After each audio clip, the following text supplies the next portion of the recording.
很多人都知道新加坡以严格的移民政策著称，但你可能不知道，新加坡的边境管理不仅仅止步于机场那道闸口，在很多人心中，新加坡的移民官是最严格的守门员。但从2026年开始，这种印象或许要被颠覆了，因为新加坡的边境管理正迎来一次重大升级。这次的严格从你登机前就已经悄悄开始，你可能在飞机起飞前就被拦下，连踏上新加坡的航班都成了奢望。在新加坡拒绝入境并不是新鲜事，据统计，仅在2025年1月至11月，就有约41800人被新加坡当局拒绝入境，而且这个数字比2024年增长了26%，较2023年暴增了46%。虽然疫情后的入境旅客总数高达6000万人次，但被拒比例却不到0.1%。为什么会拒绝这么多人？答案很简单，新加坡的严格不是针对所有人，而是针对那些不清楚的人。无论这些人处于目的不明的模糊状态，还是隐藏着灰色套利行为，2026年即将上路的禁载令，就是要将这样的模糊空间彻底消除。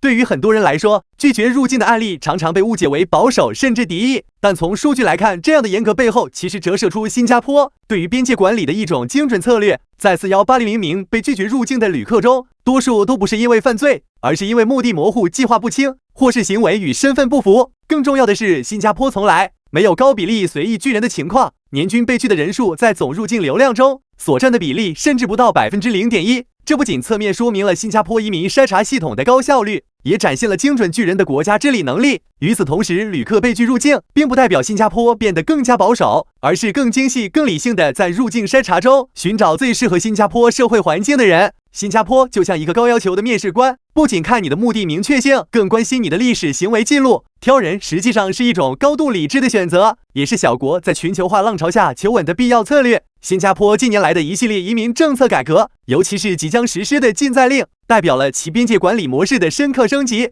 过去大部分风险评估是在旅客抵达新加坡后进行，无论旅客的背景如何，只要登上飞往新加坡的飞机，就有机会接受移民官的进一步审查。这种模式虽然公平，却将高昂的执法成本转移到新加坡一侧，机场需要处理高风险人员和遣返事宜。2026年的禁载令将彻底改变这一现状。政策核心在于将风险筛查前置到旅客登机之前，旅客背景信息将通过新加坡与航空公司全球数据库的联合系统进行评估，一旦被判定为风险人员，航空公司将直接拒绝登机。新加坡将边境防线从樟宜机场推向全球航线起点。所谓禁载并不是针对特定群体，而是通过大数据分析和多维度历史记录精准识别潜在风险。新加坡通过这次治理升级，进一步巩固了高效、理性、精确的治理形象。新加坡为什么能做到让人还没开口就被识别？这背后依赖于数据化的现代化治理体系，核心逻辑是数据共享不孤立。从提交入境申请到最终决定，系统会调用多个维度的数据交叉判断，包括入境记录、航班信息、巨入历史、跨部门共享的执法和金融记录。关键不在单一事件，而是旅客在系统中呈现的行为轨迹。如果行为逻辑一致，系统默认为低风险；但如果出现不清楚，系统将标记并分析。比如一位游客声称来探亲，但没有返程记录，其配偶前段时间刚被遣返，这种高关联度的不一致，可能被标记为潜在风险。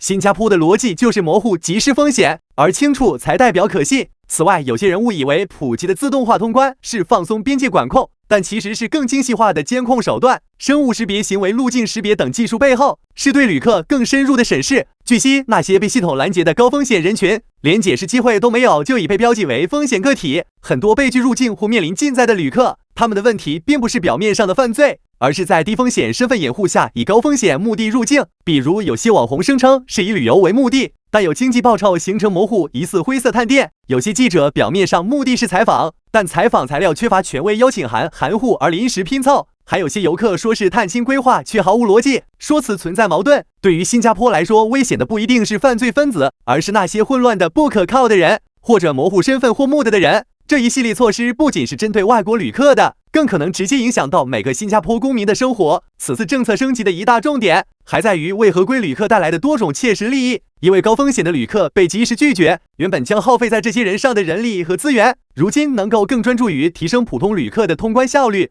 降低审查等待的时间，同时也让移民官可以将更多精力投入到必要的案件处理中。不仅如此，这一变化也进一步严控了诈骗和灰色经济行为的流入。多个跨国诈骗团体近年来被新加坡提前瓦解，背后正是得益于这种提前阻断与数据封锁的全局协同。国家的安全保障不再是以善意测人，而是以效率筛人。新加坡正以全球少见的系统化手段，将自己的边境管理从传统形态升级为数据驱动、精准识别的新模式。这不只是国家治理方式的优化，更可能会成为未来其他国家参考的方案。而对于被欢迎的人，新加坡的要求很简单，目标清晰，行为合规，风险可控。但对一些目的模糊、高不确定性掩饰真实行为的人，新加坡将毫不留情地拒之门外。这一次的改革是小国智慧的典范，也是边境管控全球化的缩影。未来会发生什么？新加坡模式会被模仿吗？如果你也对现代国家治理和全球角力感兴趣，不妨订阅我们，关注后续的观察与分享。